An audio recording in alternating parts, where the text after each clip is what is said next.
Yüzyıllar boyunca Anadolu'nun verimli toprakları, büyük medeniyetlerin beşiği olmuş ve dünya tarihindeki en güçlü imparatorlukların ayrılmaz bir parçası haline gelmiştir. Ancak 1071'deki Malazgirt Muharebesi ile birlikte ilk kez dışarıdan gelen bir millet, Anadolu coğrafyasına yerleşmiş ve dünya tarihini sonsuza dek değiştirmiştir.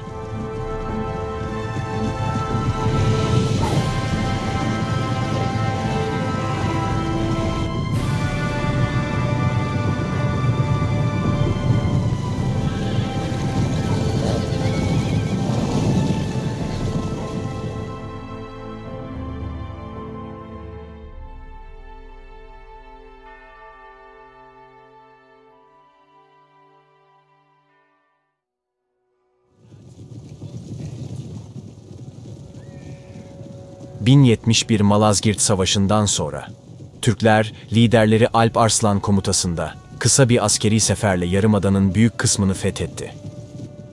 Bunun ardından Türk halklarının Anadolu'ya büyük bir göçü gerçekleşti.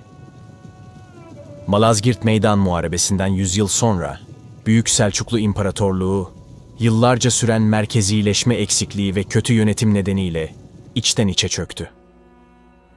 Ancak Anadolu'da Selçuklu mirasını devam ettiren bir başka devlet, bölgedeki varlığını sürdürmeye devam etti. Bu devletin hükümdarları, kendilerini bir zamanlar güçlü olan Selçuklu İmparatorluğu'nun halefleri olarak görüyorlardı. Zira aynı hanedana mensuptular. Anadolu Selçuklu Devleti, Kutalmışoğlu Süleyman Şah'ın fetihleri sonrası İznik'i başkent yapmıştı. Fakat 1096 1. Haçlı seferleriyle İznik düştü ve başkent Konya'ya taşındı. Tarihler 13. yüzyılı gösterdiğinde Selçukluların tahtına 1. Alaeddin Keykubat geçecek ve Anadolu Selçuklu Devleti'ne altın çağını yaşatacaktı. Doğuda başlayan Moğol kasırgasından kaçan ne kadar Türk varsa, Ulu Alaaddin'in Anadolu'suna sığınacaktı. Bu sığınanlardan biri de Oğuzların 22 boyundan biri olan Kayılardı. İleride Osmanlı İmparatorluğu olarak anılacak bu beyliğin kökenlerine girmeden önce, devletin kuruluşuyla ilgili birçok olayın gizemle örtülü olduğunu hatırlamak önemlidir.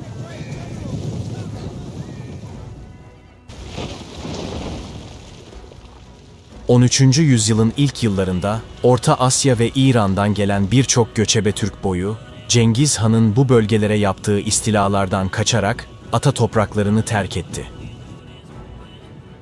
1220'lerde Kayılar, diğer birçok Türk boyu ile birlikte batıya, Anadolu'ya doğru göç etmeye başladılar. Bu göç sırasında Kayı boyunun lideri Süleyman Şah, 1227 yılında Suriye'nin kuzeyindeki Fırat Nehri'nde boğularak öldü.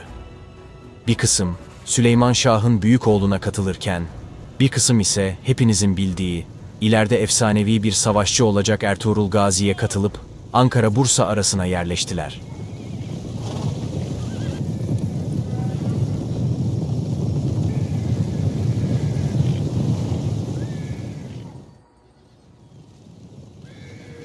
Bu arada Türkiye Selçuklu Devleti'ne altın çağını yaşatan Ulu Türk Alaeddin Keykubat ölmüş ve Moğollar gözünü Anadolu'ya dikmişti.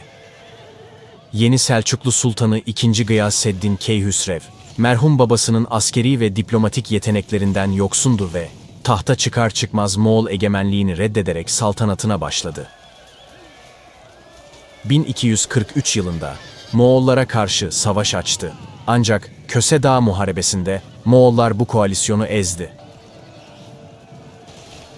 Sonuç olarak Türkiye Selçuklu Devleti'nin büyük bir kısmı Moğollar tarafından ilhak edildi ve II. Gıyasettin Keyhüsrev, Moğolların kuklası haline geldi. Yüzyılın geri kalanında Selçuklu Sultanı'nın otoritesi yavaş yavaş azaldı ve sultanlık çevresindeki valiler ve beyler giderek daha bağımsız hareket etmeye başladılar. Anadolu'ya geldikten neredeyse 50 yıl sonra Ertuğrul Gazi 1280 yılında doğal sebeplerden dolayı öldü. Oğlu Osman Gazi, babasının ölümünün ardından Kayı boyunun liderliğini devraldı. Osman Gazi'nin dönemine gelindiğinde Bizans İmparatorluğu Latinlerden İstanbul'u geri almıştı.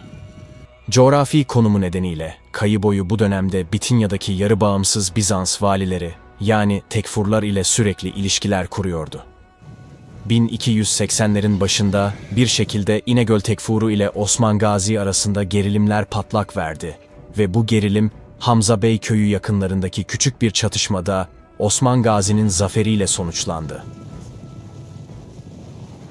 Bu zaferin ardından bir gece baskını ile Kulaca Hisar'daki ilk kalelerini ele geçirerek Osman Gazi'nin Bizans topraklarına yapacağı gelecekteki seferler için bir operasyon üssü kazandılar.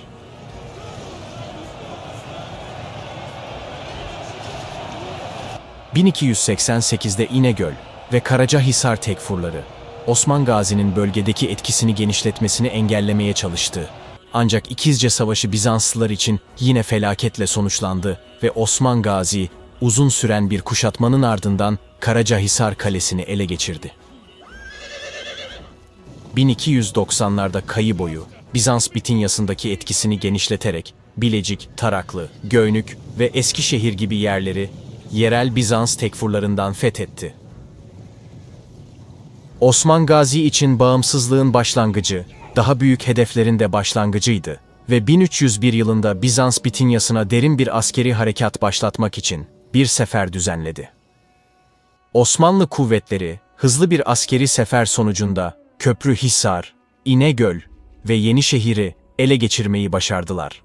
Yenişehir kasabası, Osman'ın idaresini ve özel konutunu surlarının içine taşımasıyla birlikte bir başkent haline getirildi. Yıl bitmeden Osmanlı kuvvetleri Büyük Bizans şehri İznik'i ablukaya almaya başladı. Yıllardır Anadolu'daki vilayetlerini ihmal eden ve Türk beyliklerinin topraklarına girmesini engelleyemeyen Bizans İmparatoru II. Andronikos Palaiologos, Osman'ın İznik kuşatmasıyla harekete geçmek zorunda kaldı. 1302 yazında kaybedilen Roma topraklarını geri almak için bir askeri sefer başlattı. Konstantinopolis'ten 2000 kişilik bir yardım kuvveti, Muzalon komutasında İznik ablukasını kaldırmak için bölgedeki yerel Bizans tekfurlarıyla buluşmak amacıyla gönderildi.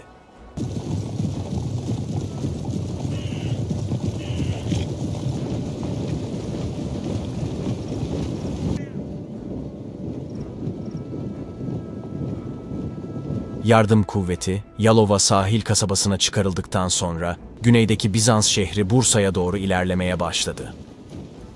Ancak Osman Gazi, bölgedeki büyük Hristiyan ordusunu keşfeden, casusları sayesinde 5000 kişilik ordusuyla Bizans yardım ordusunu Koyunhisar köyü yakınlarında durdurdu. 27 Temmuz 1302'de her iki ordu da köyün yakınındaki düz bir arazide savaşa hazırlandı.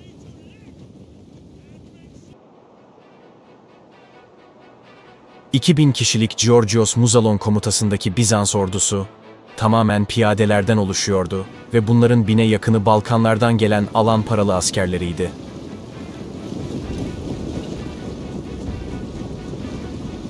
Öte yandan Osman Gazi'nin ordusu Bizans ordusunun 2 katı büyüklüğündeydi ve çoğunluğu hafif Türkmen süvarilerinden oluşuyordu.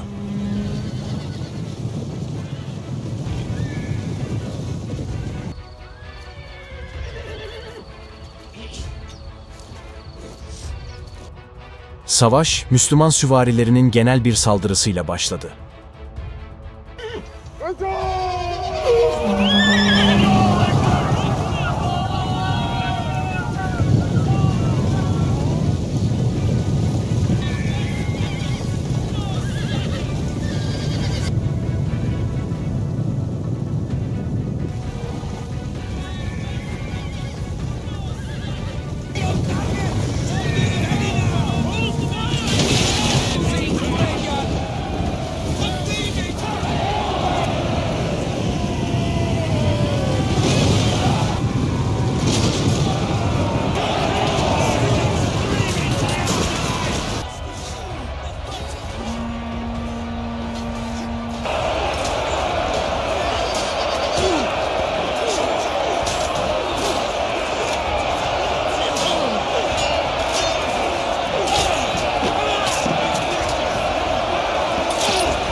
Bu saldırı neredeyse hemen Bizans birlikleri arasındaki hattı çökertti.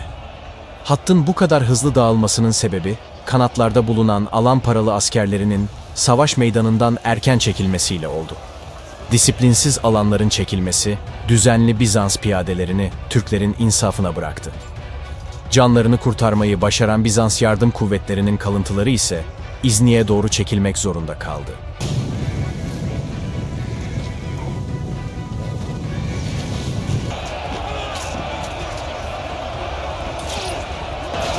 Enemy units have been rallied.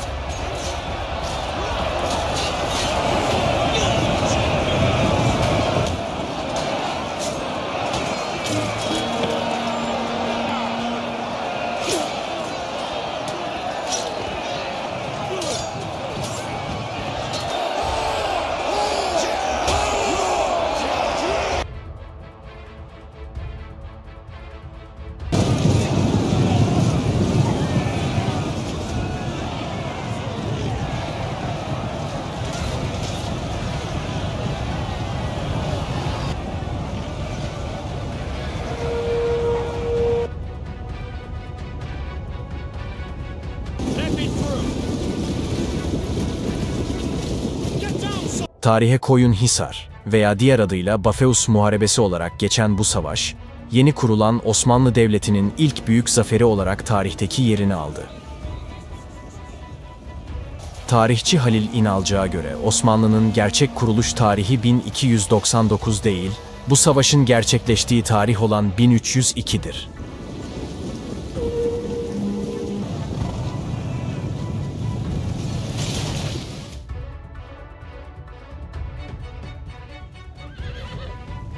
Savaşın ardından Osmanlı kuvvetleri Bitinya kırsalına yayılarak baskınlar düzenlemeye ve yerleşimleri teker teker fethetmeye başladılar.